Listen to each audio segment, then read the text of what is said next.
What's up, Victoria? It's Victoria, and welcome to another one of my videos. But this is not like my other videos because in this video, I'm going to have a guest, but not in my room, separately from me. And we're going to be doing a thing that has nothing to do with either one of our channels, except it kind of does because we kind of talk about pop culture sometimes. Please welcome my dear friend and owner of the channel Clove Room, Cam.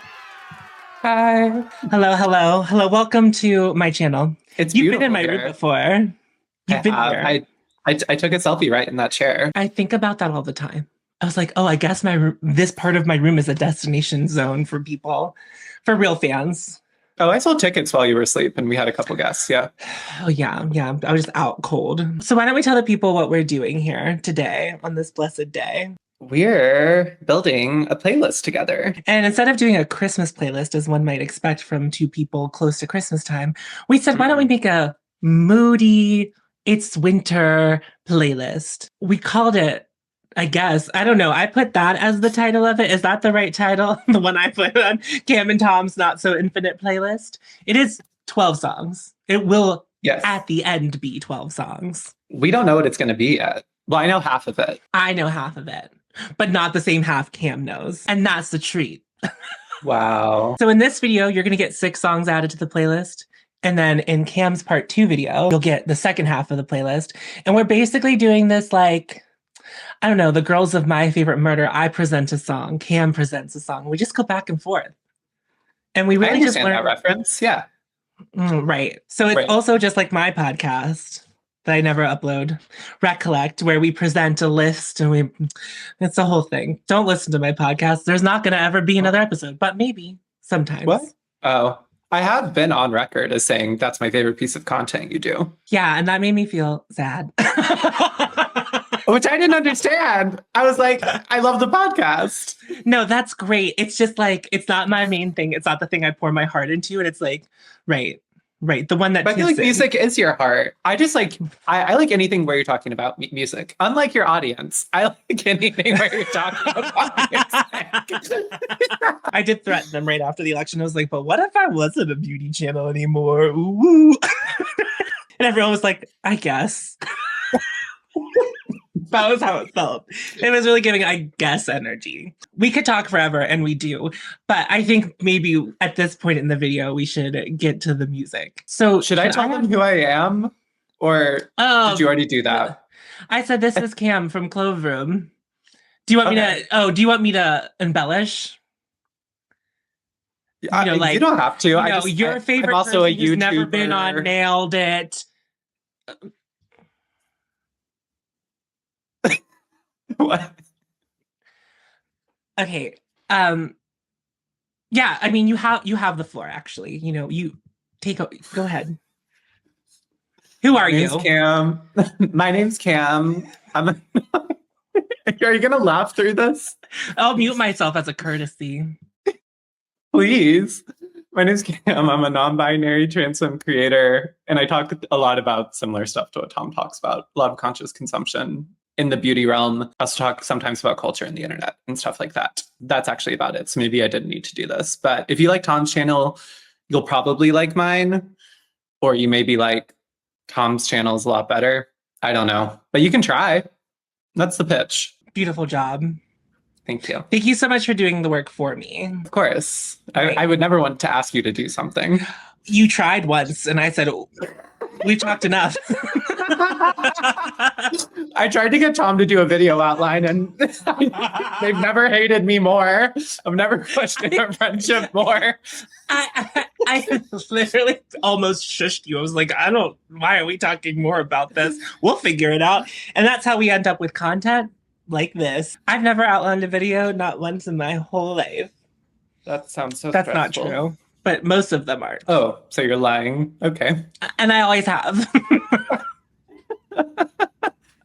Zooms out and you have an entire Sephora in your house. That's not true. You've been in this room. I mean, there's makeup everywhere. It just needs to go other places. Should I go first?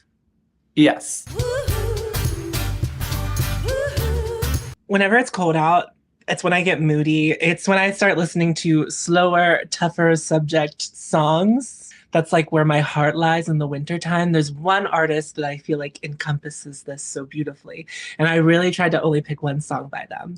And so what I have chosen is Fiona Apple's Left Alone. Oh. Are you familiar? I am not. I don't know much Fiona Apple. You don't know from Fiona Apple? I don't know much Fiona Apple.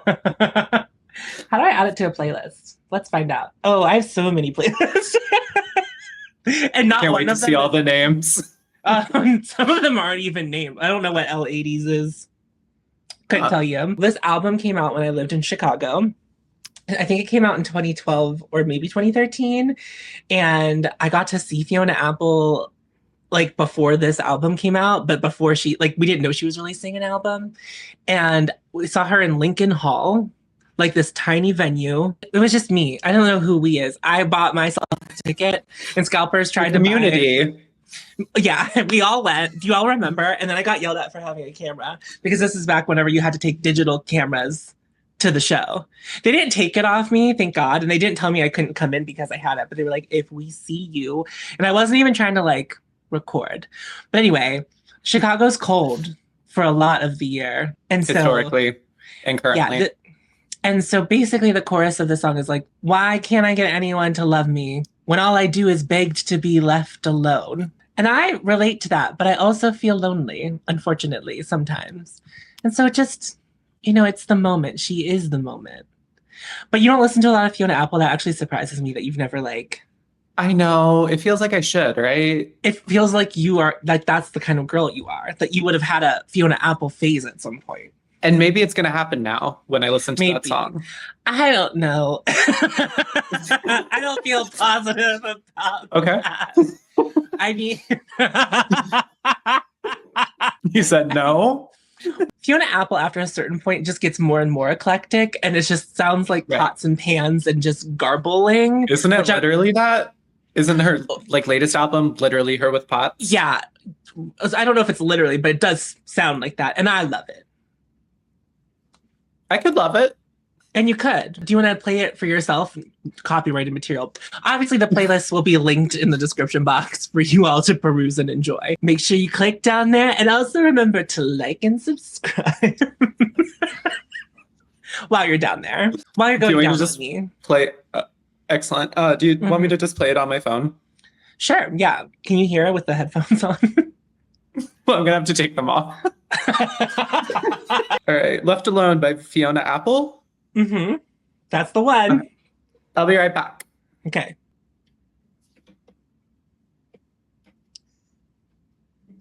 Oh, wow. Cut off. So now you get to the chorus. You said I understand. So you love it. And I can't wait for you to listen to the whole thing, actually. Yes. Right. What's your first pick for the playlist? Fiona Apple, like, is a 90s girl, right? Or at least started in the 90s. Criminal, like, was the first. Yeah. One. Okay, so my person, I believe also, she may have started more in the 80s, but she also kind of, like, hit her stride in the 90s. Okay. And it's a throwback song. You really have ads. That's crazy. Well, I listen to YouTube music. Which is also crazy. I know it's included. I also have YouTube Premium, but like... I can't talk about this right now. Okay. So my song is a little bit more joyous, actually. And it's called Wonder, and it's by Natalie Merchant. Okay. I'm familiar with the artist, but not her music. So Natalie Merchant, growing up, was one of my mom's favorite artists, actually. She is known for leading the band 10,000 Maniacs, who have a very famous cover of Because the Night by Bruce Springsteen. Because the Night. There she is, yep. Yeah. She just came out of me in that moment. Yeah, it was great to witness. But I can't get away with anything with you on this, like, on the stream, on the recording. Yeah, I need to remember I'm a sweetheart on YouTube, and in real life. Right. Right. They are. So I actually rediscovered this song because my yoga teacher played it at the end of a class. And I was like, wow, I really love this song. And it sounds like Natalie Merchant. It was. And synergy. It's interesting because the song is actually about a miracle baby that she read about in a newspaper. And so it's talking about how it's like from the perspective of this baby or this child and how they have all these, but she's not portraying their sickness as like, or anything that's wrong with them as what's wrong. She's portraying it as like what's right about them and why they are a wonder of the world. Any piece of culture I consume, I turn it into this is about being trans. And this is no exception. Yeah. If somebody asks me what song represents the best parts of being trans, it would be this song. Because I think people often look at transness as something that you have to overcome or that people have to overcome to love you. And I love that this song is saying, no, it's actually what makes me like brilliant and different and special and wonderful and a wonder of the world. And I don't know, there's just like so many lyrics that really, I don't know, speak to my experience being trans and how joyous it can be. There's this like one part, people see me as a challenge to your balance. I'm over your head, how I confound you and astound you to know that I must be one of the wonders, God's own creation. I also always think of trans kids when I listen to the song and how... No, it's just so... You really, everything's about being trans. And I just love that. It is. And because it is. Because it is. And it is a decision. But what if it is? Like, I play this song a lot and it makes me really happy. And it also, secondarily, not about being trans, makes me think about my mom and how much she loves Natalie Merchant. Oh, that's so sweet. I mean, wow. None of my songs are going to be happy or have a positive spin. I just need everyone to know. So thank you for bringing that. I'm going to listen to it because I've not ever heard it. Oh, that's so loud. Did she play Lilith Fair? I feel like now yes. had to have played Lilith Fair. Oh, I know this song. I cannot hear anything Tom's listening to, so I'm just vibing. But I'm telling the audience. I had no idea what this song was about. Every song I heard in the 90s, I like why I was allowed to listen or sing along to them at all. There were some lines in the sand.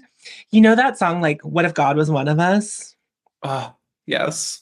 I love that song. I wasn't allowed to listen to the song because of the anti-religious undertones of it. What my mom said. My parents are both ministers and they love that song. And she calls God a slug at some point in the, like, a slug, like, or slob, like one of us. And that really well, what if he was? Oh, just a slob like one of us. Yes. Yeah. My mom took umbrage with that particular lyric. And it was like that. God's got it together. Yeah. She was really protecting capital HIMMMMM, you know, like that's what my mom was doing. Not the religious people, just my mom. Except, you know, I was listening to like Jewel, and Jewel was talking about being poor, you know, some who will save your soul. What's Jewel talking about? I don't know. Wait. You know the song Pieces of You, right? Of course. Thank God. Thank God. I'll follow that up with, do you know the song Fat Boy? By Jewel? No. It's not on her popular album. It's like one I bought at a UCD store. And she like the song is truly like, Fat Boy goes to the pool, doesn't know what to do. Fragile. Oh my God. I'm looking this up right now. It's crazy. Fat Boy. My sister and I used to listen to it all the time and just laugh because it was so nuts. Oh my God, it's on here. There's a live cut of it at live at Shepherd's Bush Empire. Oh no. Luckily, she kept it under 3 minutes. She said, I can only sing about the fat boy so much. That's crazy. I can't wait to listen. If you've never listened to Pieces of You, just the song, you must. You must. Who let her do that? I don't know. I have a clip of her singing it live saved in my phone to just send to people. I love it. I will let Jewel say. Like, 100%. She's earned that. Not by doing anything, but just, you know, No. I love how this first round was just a tribute to 90s ladies. Oh, we're going to stay there for a little bit. I think we loop back around in my section too. So I wasn't really sure how I was going to break up the songs because I do have more modern songs, but I think Björk deserves a place. okay, I see where we're going. Yeah. So this is Björk's Crying. Are you familiar? Nope. Have you ever listened to Björk? My ex tried to get me to. I feel like everyone has some annoying person in their life that's tried to get them to listen to Björk. And, if he's watching, love my ex, one of my good friends. Oh my God. Oh, I guess I shouldn't name drop him, but he likes my channel. And so I obviously also very much like you. And don't worry, you're not annoying to me. And Cam's never said anything bad about you, not one time to me. Oh my God. Okay, moving on. Right. This song, okay, there's a certain part of like the 90s that I really like, and I feel like we've like lost it in music, is like that trip hop sound where it's just like chaotic and just like, are you familiar with trip hop? I'm not really sure how to describe it, but like a classic trip hop song would be like that song Mezzanine, or was it the one that was the theme song to Grey's Anatomy? The one that's like, love is a verb, love is a doing word, makes me feel. I think it's actually sung by one of the, oh God, I can't remember the names, but I love trip hop. But like no one makes trip hop music anymore. And if they do, it's men. And I'm not interested in hearing men. Clarify. Trip, like you. Not trap. No, trip. Like I took a trip. Hop. You tripped. You didn't. So it has like beats of hip hop, but it's like kind of sounds like. Can I listen to this song? Or wait, did you want to talk about it first? Oh yeah. So I mean, I got into Björk later in my life. I always felt like Björk was supposed to be something that I listened to. Like, you know how when you're like a young queer, it's like, whoa, yes. I'm supposed to like Judy Garland. Like, you know, that's just like it's like when we were in the 50s, of course, and everybody was talking about Judy Garland. No, but you know what I mean. When we waited outside of Madison Square Garden when she died. Yeah.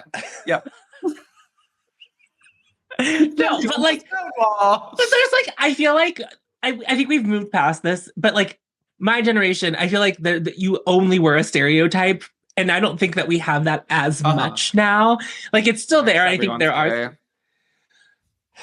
which we love. Right, and we love the gays. We love that.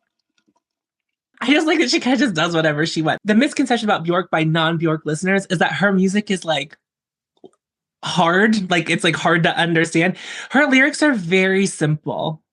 The music is the part that's like cacophony. It's like, what is going on? There's like a song on this album, or maybe it's not on this album, but it's like, it says that it's live, but I don't know what they mean by that because it's the only song that's live on it. And when you're listening to it, it sounds like she's moving through a nightclub because the music gets louder. And then she very clearly like goes out of the club to like be outside. You can kind of hear the music really softly in the background. I love experimental music. I did a whole listen of her discography, and I would say like her more modern stuff, I think that no one really needs to listen to, because her last album was like her singing with a clarinet choir, like it was just her over clarinet, just so many clarinets.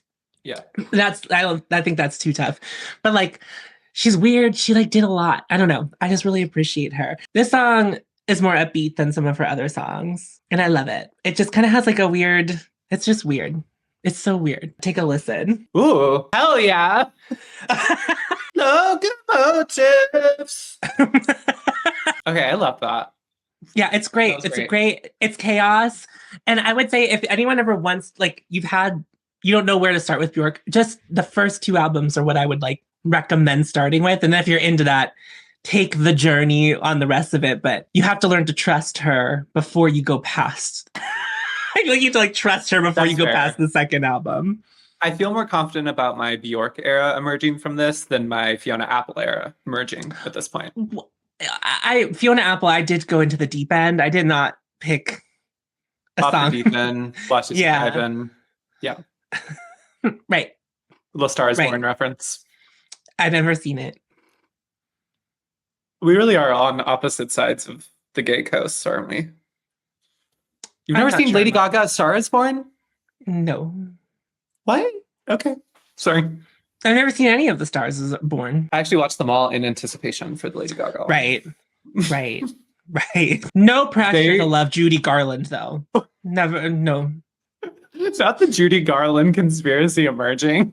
Like, damn. Friend of Dorothy. Why is she in it? Like, they're actually all pretty bad movies, is my take. Especially the Barbra Streisand one. Oh, terrible. Terrible. And actually, the Judy Garland one is really bad too. And I think there's also a really problematic scene in it. Doesn't Bradley Cooper pee his pants and... Well, okay, spoiler for all of them. They all kill themselves. That's very sad. It's not great. So I am going somewhere else, and it actually has to do with Tom and I's shared history. It's the Slater song, No Comma, which is kind of like a U-turn, I feel like, on this playlist. Yeah, no, this is quite the left turn we were taking. Especially from Wonder. Yeah. Yeah. Well, Three Girls in the 90s to Slater is quite a less sonic jump from Björk, I would say. Like, I think it's working. I think we're doing so good by not knowing what's going on. We're really crafting something here. This wasn't even on my short list before today, but it came on shuffle while I was driving. And this is like, I think, her newest song. It's just sort of like kind of hyperpop heavy bass nonsense, like kind of the lyrics you would expect of that. And it just gave me the vibes of like when you're having a really bad time at a holiday and you just go in your room and put on your noise canceling headphones until your homophobic uncle goes away. You blast this. You blast Slater's No Comma. And also, like, if you want to take a drive to clear your head during any of the impossible holiday stuff, this isn't on personal experience. This would be a good one to blast because it is just like pure queer femme nonsense. And the lyrics are like ridiculous and super like sexually explicit. A lot of fun. The backtrack is really great. And it slaps. Slater slaps. And it's a part of Tom and I's shared experience because we saw her not open, I guess, but we basically went to like a queer pride festival thing in Pittsburgh where Tom lives, if you didn't know. Some people pretend that they don't, which is always funny to me. We were mainly there to see Chapel Roan. Actually, exclusively, I would say, there to see Chapel Roan. Yeah. But we certainly weren't there to see what's her face. Just Glenn. No one was there to see Just Glenn. And then we all knew not even Just Glenn was there to see Just Glenn. She was like, that's bad, right? Her dancers weren't there to see her. All of you were wearing a pink hat. That's crazy. And I think she thought it was maybe for her or something. It was odd. Slater went and she was great. Like, Slater was really good. Like there was no energy in the audience for her, but like by the end, I feel like it was impressive what she accomplished on that stage because nobody was paying attention, and then they were because she was so good. She was really good. I did try to listen to her music afterward, and I was like, it's not as fun if I'm not there. Do you know what I mean? So it's just like that makes sense. I do like the album she played mainly, but I'm excited. I hope she does more songs like No Comma, and the next album sounds like this because it's a little bit more, I don't know, kind of modern, I guess. I'm going to play a little bit. Yeah, I mean, it sounds as what you would expect. I guess what it would sound like. We should rate the songs by your titty shakes. No stop, no comma. Mm-mm. She said no stop, no comma. No stop, no comma. Are you familiar with Amanda Blank? I don't know. I have to look it up. I don't think so. I don't know where she came from, but she must have been like a MySpace era artist because like I have a couple songs by her that like I'm familiar with, but like I don't know where they came from. 2009, that feels like. She has this song called Shame on Me, and I feel like it's like, I mean, I guess like Kesha could also be considered in this category where it's like hyperpop before we had like the sound for it, you know, like I think Amanda Blank also would fall into that category, like very early versions of what we would consider slut pop, like the more modern version of it. Oh, bummer. Okay. Wow. Really? All right, we went to the club and now we're sad after again. Yeah. So, I mean, it's going to be a Sleigh Bells. And what it's going to be is a Sleigh Bells song. Ooh, hell yeah. And it's going to be Born to Lose, actually, is what it's going to be. And what you'll notice when I talk about this is that all of the songs I really like are from the 2011 to 2013 era of music. This is from their second album. I feel like this came out a little bit before that Fiona Apple album came out. And I play this album to death because I loved Sleigh Bells' first album a lot. I love noise pop. I feel like this is actually sonically not a far cry from Slater, I would say. Just like it's kind of noisy. The lyrics to Born to Lose are pretty sad and pretty upsetting. So don't think of like kids from Sleigh Bells. This album is in general pretty sad. Like I remember reading articles about this album when it was coming out, and the guitar player guy, like the other part of Sleigh Bells, not the girl, he was like really going through it in this album, but it shows. Like, lyrically, it shows because the first couple albums, he mostly did all the writing of the music, and she was just kind of like singing what he was writing. It's a great song, but it's also very eerie, kind of spooky. Great. I have never felt so old. The other day at work, I think we were listening to like Purity Ring or something. Oh, and I like turned to my 23-year-old coworker and was like, this was the best era of music. And she just looked at me and was like, I have never heard this in my life. I was like, okay, not me turning into that 30-year-old who's like, this is the best era. But like it was. Yeah. I think it's because this was like right about, my brain wasn't fully formed, but I was a couple years from it. And so my brain was like, this is your personality. Done. I was like, it was everyone's personality. Yeah, right. Love that. I love that. There's something very special about whatever artists or songs, those moody songs from your like late teens, early 20s. There's like something very time capsule special about that era. And I'm like, this is like kind of ours, but like other people have to feel that way about like their eras. I'm sure. That time. Yeah. Well, it just felt so like limitless. Like there was so much emotion and there was nowhere for it to get captured. It was just like everywhere. I don't know. It did get captured through dubstep. Love that. Because that also was happening concurrently in this era of music, which we can't ignore. So as much as we try. I mean, it sounds like you're familiar enough with Sleigh Bells. I have probably heard this song before, but I want to listen. Is it sad that the crunchy guitar thing is like comforting to me? I'm like, home. Yeah, I know exactly what you mean. I know that MIA is not like a cool person anymore, but when I hear her music, I'm like, oh, a soothing mom. And she's like, how many? You know, like, and I'm like, yes. Coming home. Yeah. This is the last one we're doing for this segment of the video. It is. I feel like you know this song. Okay, we'll see. Wow, we've done a really good job straying far enough away from each other's tastes to make a playlist of songs that neither one of us have really heard from the other. So this one is about when you're going through the body dysmorphia of winter. Yeah. No, body dysmorphia. Body dysmorphia. Okay, so not dysphoria, dysmorphia. Dysmorphia. In fact, everything has to do with being trans. I could make this, but no, body. And I think it's the best song in my experience of dealing with that deals with this topic. Does that make any sense? Is it grapefruit? It's grapefruit. It is grapefruit. I was almost worried you would add this. Oh no. It's too upbeat. I don't know if you pop off this. Grapefruit. This song is so good. The whole album, Dirt Femme, very underrated. So good. Very underrated. And the Heat EP, ooh, bitch. Yeah. I love her. Tove Lo is really out here feeding. She's feeding the girls. Even when we don't want to feed ourselves.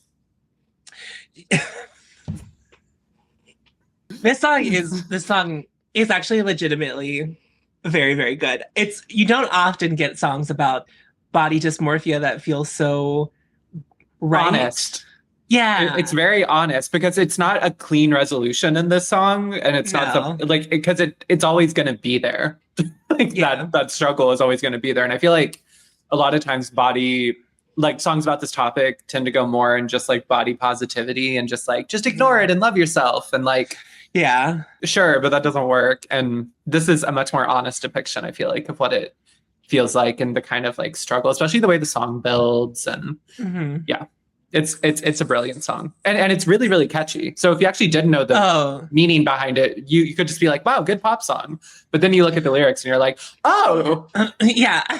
Yeah. I remember one of the first times I listened to it, because like I don't really catch on to lyrics the first time I hear a song. Like it's mostly just the auditory experience that I'm really like, do I like the way this sounds? And then I caught myself like crying, and I was like, oh, oh, this song is about yeah. Oh, we really went there. Yeah. Great. It's so good. One of my favorite like pop songs of all time. Because I mean, that's my favorite trope in pop music is the happy, powerful, like sound with the absolutely soul crushing lyrics. And yeah, she nails that. She killed it. She really slayed. It's like funny because all the other songs on that album are pretty like chill vibes, chill fun. Yeah. And this song comes just like out of nowhere to slap you in the face. You're like, okay. It is sneaky. I was just sitting here, Tove. Like, what do you mean? It's like one of my go-to Gem albums. Which that song comes on, and I'm like, what am I doing this for? And you know. What a good choice. Well, if you want to see part 2 of this video, you need to head over to Cam's channel. It's at Cloveroom, and obviously their video will be linked in my description box. And there will be a pinned comment. In the pinned comment will be a link to help families in Gaza. So if you have extra money to throw their way, please do that. I have Patreon channel memberships, blah, blah, blah. Check that out. If you want, I don't care. I don't feel like I need to do my normal outro. We all know it's good. This is for the real ones. This is for the girls, the gays, and the days. If you're still here, you probably are already on that Patreon. Yeah, that's probably true. And what that is probably true. Bye. I guess I should do my... Okay, wait, hold on. I need to do my real one. Remember. Hold on. I'm going to get rid of you. Remember to follow your host and you'll find me. And I'll see you in a video very soon. Following my host off the stage.